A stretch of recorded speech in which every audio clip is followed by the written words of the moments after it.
They're breeding us? This apocalypse got worse. For centuries, monsters lived on the edge, hiding in the shadows for fear of being hunted by humans. But soon, the Earth's resources were stretched to their limits. The moon proved to be a savior, supplying a new resource for water and minerals. It was colonized first by the United States, then followed quickly by China, Russia, and India. The moon was sectioned off into territories, but peace did not last long.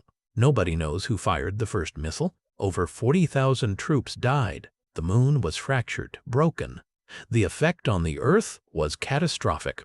The tides rose, massive storms spread across the continents, while ancient poisonous gases trapped under the sea floor were released into the atmosphere, wiping away thousands of years of civilization like toys on a table.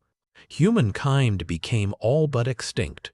It was the time of the monster, and now humans would be the ones to cower in the shadows.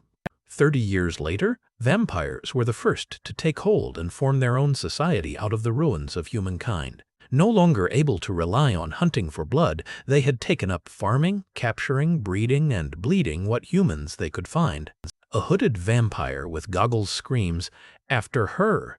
A young woman sprints through the vampire city. Come on," she mutters to herself. Now smiling, she faces what looks like a scarecrow she created in a field. Vampires on motorcycles give chase to the young woman. Luckily, another man on a motorcycle comes to her rescue. "Nice save," the woman says. "We're not out of this yet," the man replies. More vampires on motorcycles arrive. One vampire is blown to bits on the motorcycle, screaming. Another, face up close to the motorcycle driver, shouts, "I'll kill you." The woman shouts, "Do it now." A vampire jumps off his motorcycle toward our heroes, but the woman on the motorcycle shoots him point blank. I wouldn't call it good. It's worse than we thought. They're breeding us for blood. They're making humans work their factories. The factories do nothing except create pollution and smoke to block out the sun, a grizzled man with a long beard says. They've been doing that for years. It's nothing new, the woman says. Maybe, but they seem to be doing a lot more of it. Why? A man replies, "None of this matters. We have to break down camp and get moving. It's getting dark. They'll come looking for us." Not far away, a human runs through the woods trying to avoid a pack of werewolves. He leaps into the air hoping to get away, but a pack of wolves surround him.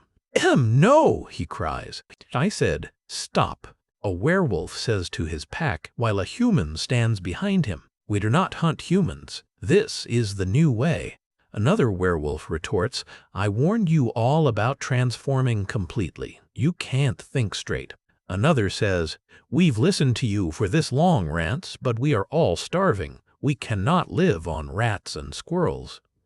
The first werewolf responds, "Maybe it's time for a new leader. Is that a challenge, Keeney? You think you're up to it?" No, I am just hungry," one werewolf says to Rance. He replies, "I know you are. Trust me when I say we will find meat."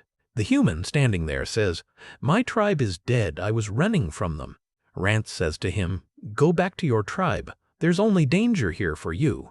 Suddenly, Rance stops and says, "Vampires don't dare come into the hills. You must be mistaken. You must." The human waves the motorcycle girl over. Under the light of the moon, dozens of vampire bats fly through the air. Rance, with his werewolf tribe behind him, says, "We better get ready for a fight." "Baxter, you need some help?" the woman asks the old man. "No, I got it. I'm fine." His hand slips. She kneels to help. The old man says, "We really have to get going, Bax." "Hours, I know, mixed white sev, 2,000 world and lesmal. I just can't seem to. This is no life for anyone. I get weaker every day, and all I think about is my Maggie. I should be in the ground with her." The younger man says, "Maggie would want you to go on." The woman says, "Here, let me help." "Can we get going?" a man asks. "Shush, Brad. He's right to worry." "Baxter is going to get us," the woman replies. Suddenly, the vampires shriek Kate as their leader calls out, "We have to get out of here now." "Baxter, come on." He responds, "No, you go. I'm staying here. I'm done running." He blows up a vampire bat in midair. As the woman pulls them away, Brad shouts, "Go, go, go!" While the vampire leader calls out, "Kate!" to himself, Brad says, "Bastards, I won't be your cattle."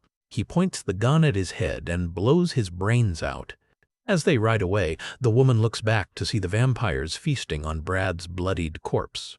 "Mind if I borrow yours again?" she asks the motorcycle driver. "Be my guest," he replies. The motorcycle driver shoots at vampire bats as he jumps the motorcycle off a cliff. "Bam, bam, bam, bam," he shouts. One vampire bat is hurt and comes crashing down to the earth. The woman ducks. The motorcycle driver drives into a cave as vampire bats follow them, flying overhead. The woman says, "Too many." He notices a dead end up ahead and warns, "Hang on." The motorcycle stops. Suddenly, they are surrounded by werewolves. The driver says, "To be continued,"